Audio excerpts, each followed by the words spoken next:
going to this go backward. Then all you come closer. Just come down this way, please, as much as you can. As much as you can. And no. If you old men like me or our Baba, then it's okay. But if you are mashallah strong, you don't have to go against the wall. Come front, mashallah, enjoy. And be part of this gathering, inshallah. Just come as close as you can so the speaker can also relate to you too. Now all those beautiful young gentlemen with the telephone, please give your phone a break for a few hours, or at least 30 minutes. Come back between the row closer, and inshallah you will enjoy.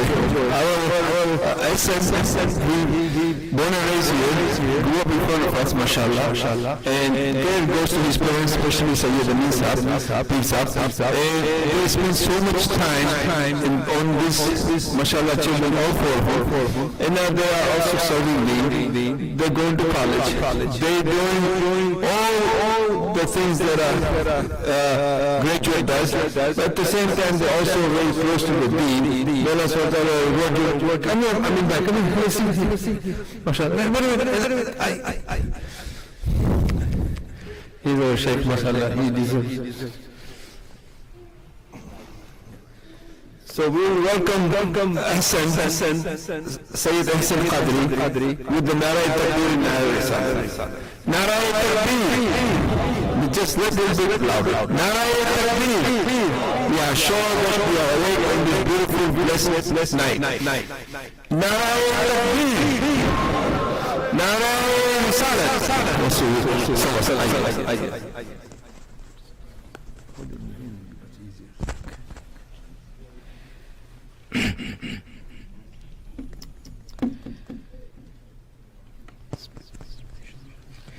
نحمده ونصلي على حبيبه الكريم أما بعد فأعوذ بالله من الشيطان الرجيم بسم الله الرحمن الرحيم إن الله وملائكته يصلون على النبي يا أيها الذين آمنوا صلوا عليه وسلموا تسليما اللهم صل على سيدنا شفينا ونبينا مولانا محمد معظم الجود والكرم وآله وبارك وسلم صلاة وسلاما عليك يا سيدي يا رسول الله.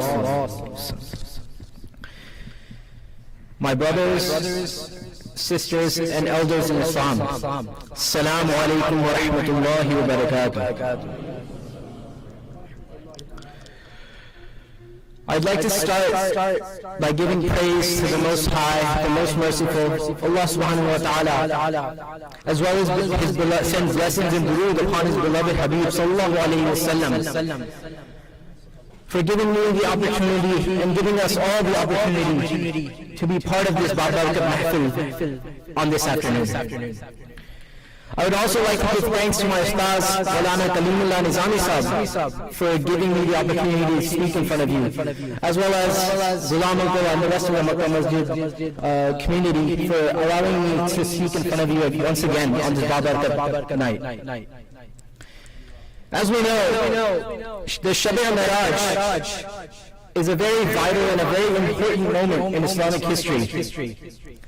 It's a moment which marks a turning point for Islam and Muslims that carries through even till today. Now, when it comes to events like these, one of the things that comes to mind is that, I was here last year, I heard, the bayan, I know the story, I don't really need to pay attention. But this is one of those things that comes year after year to help strengthen our faith, to strengthen our iman, to bring us closer to Allah subhanahu wa ta'ala and His beloved Habib sallallahu ta'ala alayhi wa sallam. For us, as we live our lives, as we sin, as we read namaz, as we do everything that a Muslim does, our faith over time starts to dull. And it is by coming to mahfil, coming to events like this, in which Allah subhanahu wa ta'ala and His beloved Habib sallallahu alayhi wa sallam are remembered, the historical events of Islam are remembered, that our strength gets rejuvenated, that we become invigorated, and our spirit and our ishq of Rasul sallallahu alayhi wa sallam becomes strengthened. So I urge you, even if you think that you've heard the journey of the Meraj before, to listen once again, so that we can strengthen our faith, and when we come back next year, we will be even stronger. So as we know, this is the month of Rajab al-Murajjab, and within this month, Allah subhanahu wa ta'ala blesses His beloved Habib sallallahu alayhi wa sallam with the Meraj. When we translate Meraj directly from Arabic, it translates to ladder or ascension. Now, who is doing the ascending? Where is he going? And what was the purpose of this ascension? Inshallah, in today's talk, I'd like to cover those topics, as well as talk a little bit about the gifts that our beloved Habib sallallahu alayhi wa sallam received from Allah subhanahu wa ta'ala, as well as clear up a few misconceptions that can come up around this topic. When we talk about the Meraj, we usually refer to the entirety of the journey. However, amongst scholars, there is some different interpretations of how many parts this journey was taken in. Some ulama believe that the journey was taken in two parts. The Isra, which we call the journey from Masjid al-Haram in Makkah to Masjid al-Aqsa in Jerusalem. And the second part, the Meraj itself, which was from the Masjid al-Aqsa in Jerusalem to the skies and the heavens above and beyond. Some ulama say that the journey took place in four parts. Firstly, the Asra, then from Masjid al-Aqsa to the Sidra, then from the Sidra to the Arsh, and then from the Arsh to the La Maqam, the place beyond. And in this four parts, each part holds a significance for us in Islam. So what starts from the beginning, the Asra? What is the proof that this event occurred? One of the more common misconceptions around the Meraj is that this was a spiritual journey, that Nabi sallallahu alayhi wa sallam had this journey within his dreams. How can we disprove this misconception? In the Holy Quran, Surah Al-Israel, ayat number 1. أعوذ بالله من الشيطان الرجيم بسم الله الرحمن الرحيم سبحان الذي أسرى بعبده ليلا من المسجد الحرام إلى المسجد الأقصى الذي باركنا حوله لنريه من آياته إنه هو السميع البصير. When we translate this ayat from Surah Al-Israel, translation from Qadri Iman, Subhanallazi asra bi'abdihi. Purity is to him who took his bondsman. Now this first part of the ayat refers to Allah subhanahu wa ta'ala. The purity is to him who took his bondsman. This is referring to our beloved Habib sallallahu alayhi wa sallam. لَيْلًا مِنَ الْمَسْجِدِ الْحَرَامِ إِلَى الْمَسْجِدِ الْأَقْصَى. In a part of the night, from the sacred mosque to the Aqsa mosque. So you can see in the first part of this ayat alone, we are given the evidence that Allah subhanahu wa ta'ala tells us that He took our beloved Habib sallallahu alayhi wa sallam from the sacred mosque, Masjid al-Haram, to Masjid al-Aqsa. الَّذِي بَارَكْنَا حَوْلَهُ, around which we have placed blessings. لِنُرِيَهُ مِنْ آيَاتِنَا, in order that we may show him our great signs. So what was the purpose of this journey? So that Allah subhanahu wa ta'ala could show our beloved Habib sallallahu alayhi wa sallam the great signs. So that Allah subhanahu wa ta'ala could give his beloved Habib sallallahu alayhi wa sallam gifts that he could bring back to the ummah for the sake of the ummah. إِنَّهُ هُوَ السَّمِيعُ الْبَصِيرُ, indeed he is the listener, the beholder. Now, I'll come back to this ayat a little bit later, but I would like you to just keep in mind that the Meraj itself was a mu'jizah, a miracle of the Prophet ﷺ. And amongst all of the mu'jizat of the Prophet ﷺ, you could consider this as the biggest mu'jizah. When it comes to understanding and interpreting these mu'jizat, these miracles that are given to the Anbiya Karam alayhim ridwan, the thing that we need to keep at the forefront, at the present of our mind, is that the Meraj Sharif and the other mu'jizat, by their very definition, are those inexplainable things that cannot be explained by natural or scientific laws. So a lot of people like to bring science into discussions about the deen and say that, well, even if Prophet ﷺ was going at the speed of light, this is not possible, or that is not possible. But when it comes to talking about the miracles, the mu'jizat, what we have to keep in mind is, by their very definition, they are the things that defy natural logic. There are those things that defy the scientific rules and laws that we think we know.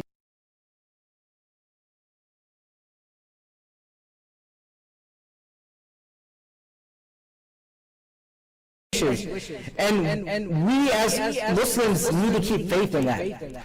When it comes to understanding these mu'jizat, we need to leave our own interpretations of logic at home. Now, you come to me and say, well, if I leave my own logic and interpretation of these events at home, how will I ever understand anything? Well, let me tell you this. One of the key things and the beautiful things about us being Ahl Sunnat wal Jamaat is that in our hearts, we have the ishq of the Prophet ﷺ. We have the love of the Prophet ﷺ in our hearts. And if we look to that, we can understand anything without any issues.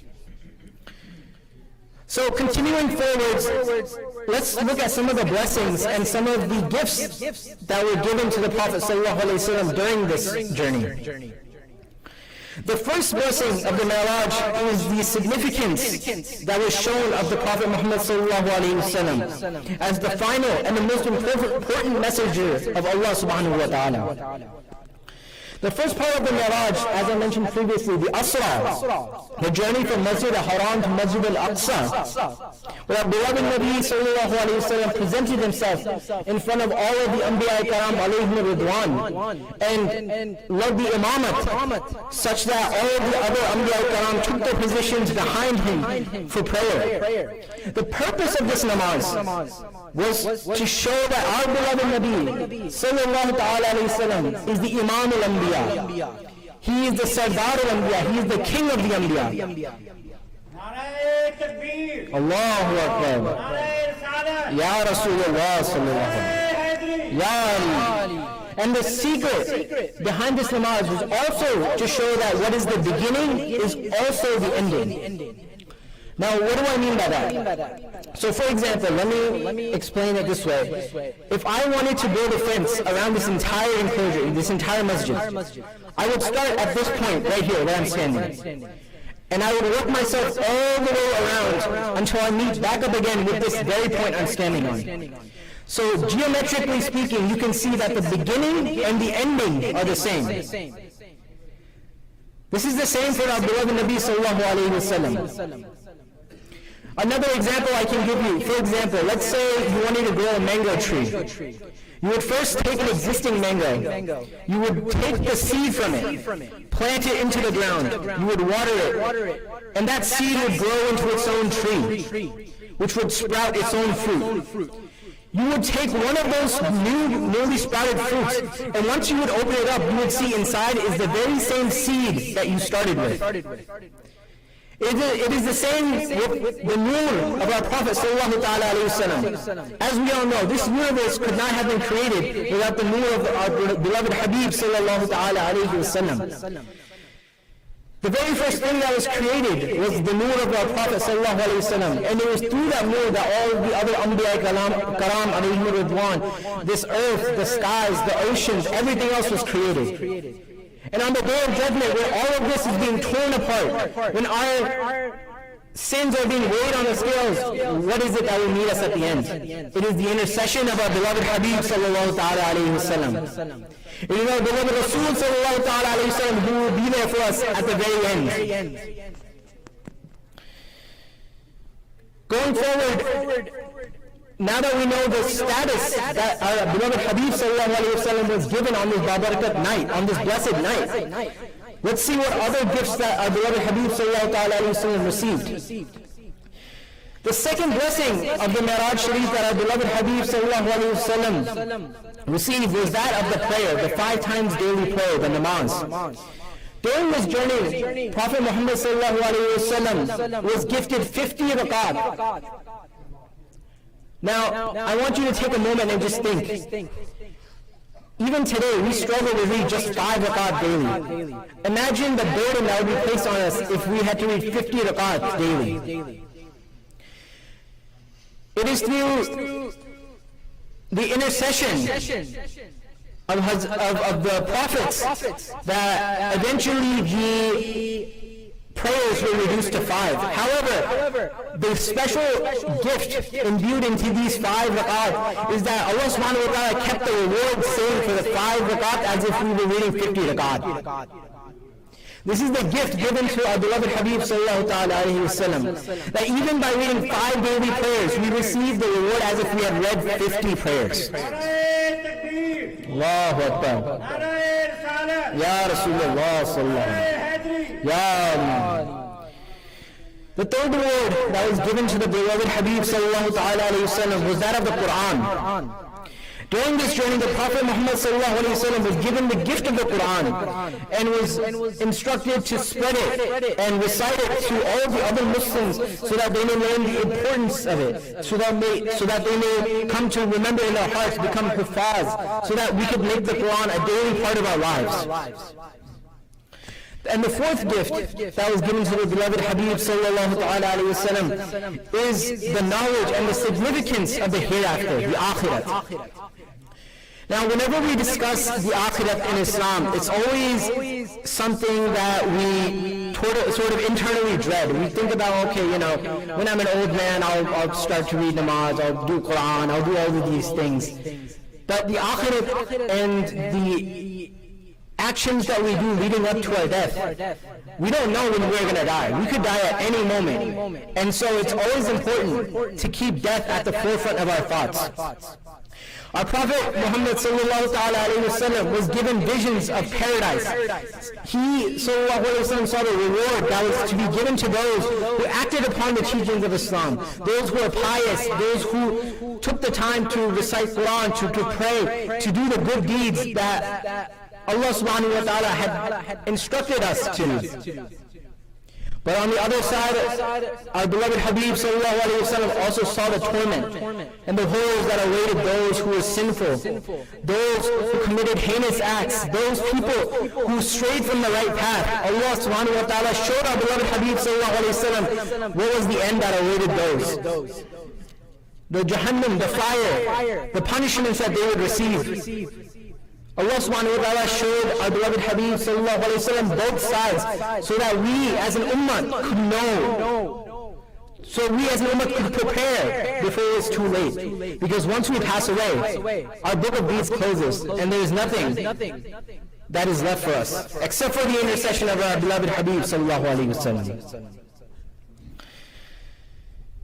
Now that I've explained the gifts that our beloved Habib sallallahu alayhi wa sallam received on this Babarakat and this blessed night, let's move forward to a very common misconception or a misunderstanding that people tend to understand about this event.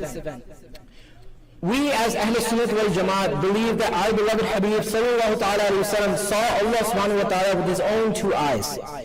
This is the faith that we keep.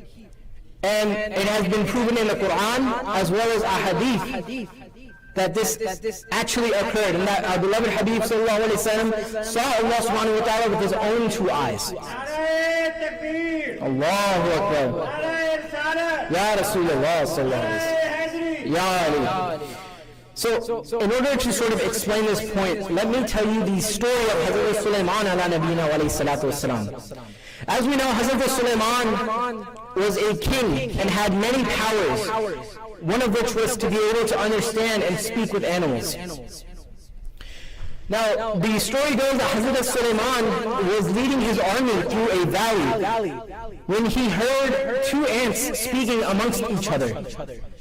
The ants were saying, "Hurry, the army of Hazrat Sulaiman is approaching. Tunnel back into your nest before you get stampeded, before you get run over by them." Upon hearing this, Hazrat Sulaiman smiled. Now you can see from this short story, we can learn of the great powers that Allah subhanahu wa ta'ala can give His Anbiya Ikram alayhim ridwan. And of course, Hazrat Sulaiman ala Nabi alayhi salatu wasalam was one of the great kings and had a lot of power. And our beloved Habib sallallahu ta'ala alayhi wasallam, of course, had even more power. But the second thing that I'd like you to keep in mind is a small ant. If you think in your mind how small an ant is, how far can an ant really see? Allah subhanahu wa ta'ala was able to grant that tiny ant vision of the approaching army of Hazrat Sulaiman ala nabiyina wa alayhi salatu wassalam. Is it really impossible for us to think that Allah subhanahu wa ta'ala would not grant His beloved creation, His Habib, the greatest vision of them all? This is something that I'd like to continue forward with, that in the Quran, Allah subhanahu wa ta'ala, in the end of the ayat that I recited from Surah Bani Israel, إِنَّهُ هُوَ السَّمِيعُ الْبَصِيرُ, He is the listener and He is the beholder. In this ayat you can see, it is proven that our beloved Habib sallallahu ta'ala alayhi wasallam is the beholder. Allah subhanahu wa ta'ala granted his beloved Habib sallallahu ta'ala alayhi wasallam the ability to experience the glory of Allah subhanahu wa ta'ala with his own two eyes.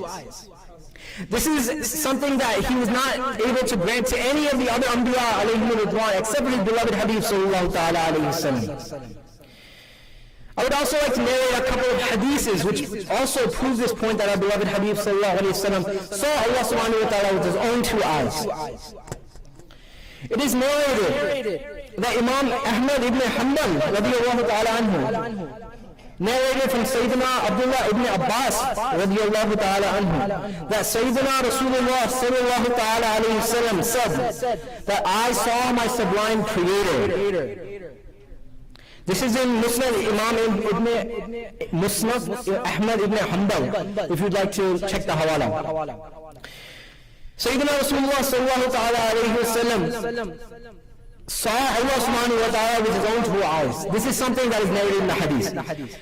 Imam Abdul Razak radiyallahu ta'ala anhu, who was the ustaz of Imam Bukhari radiyallahu ta'ala anhu, in his famous Musnad reports from his ustaz Imam Ma'umar radiyallahu ta'ala anhu, that Imam Ma'umar radiyallahu ta'ala anhu narrates from Imam Hassan al-Basri radiyallahu ta'ala anhu, who swore an oath on the name of Allah subhanahu wa ta'ala that Sayyidina Rasulullah sallallahu alayhi wa sallam positively saw his Creator with his own eyes.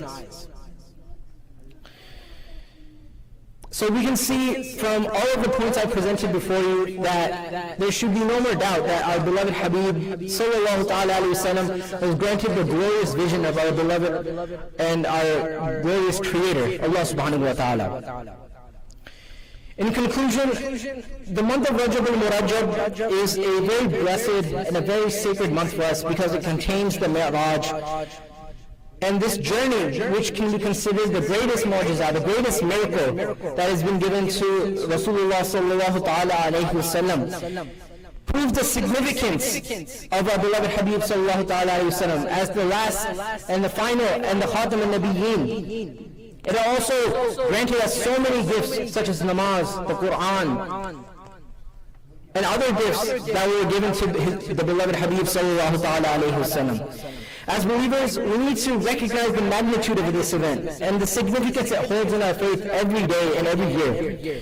We should strive to deepen our understanding of the Meraj Sharif and use it as a means to sort of strengthen our relationship with Allah subhanahu wa ta'ala and His beloved Habib sallallahu ta'ala alayhi wasallam. We should refresh our iman every year by coming to mahfils such as these and refreshing our knowledge of this event every year so that we can grow closer to Allah subhanahu wa ta'ala and we may stay on the righteous path. May Allah subhanahu wa ta'ala grant us all guidance on the straight and right path. And may Allah subhanahu wa ta'ala grant us all the ability to follow within the footsteps of our beloved Habib sallallahu ta'ala alayhi wa sallam. Ameen bijahi Nabi al-Ameen wa ma alayna illa al-balagh al-mubin. Jazakallah.